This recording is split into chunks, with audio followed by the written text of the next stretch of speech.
Nós queremos reaccionar breve, ribe ponência no sindicato de polícia que festa de uma qualidade inferior. Me quero tocar uma temporada para explicar o processo, porque é importante para o povo estar bom informar.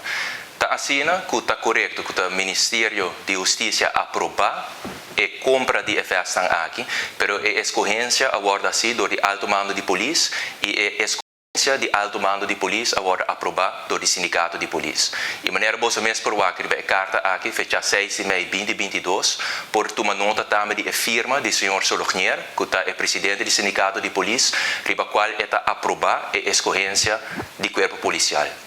E me serviço assim, obviamente, como ministro encarregado, com a carteira aqui, me toma nota se a escorrência não está guarda assim, é não correto. E em caso aqui especificamente é importante para a festa que guarda comprar, para cumprir com certa qualidade.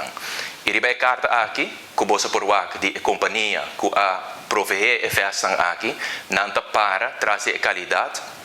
E por também que a festa aqui está cumpre com todo o requisito e norma internacional para o que está prover a proteção na nossa agenda policial.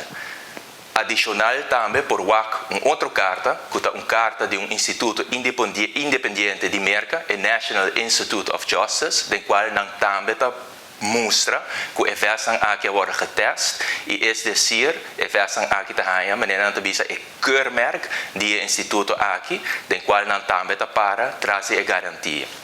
E é importante para explicar também que o instituto aqui não está só um instituto, o instituto aqui também está afiliado na US Department of Justice. Que o processo aqui é um processo que agora encaminhar full transparente e é também importante para volver indicar que a versão aqui está cumpre com todo o requisito para prover a proteção na nossa agenda policial.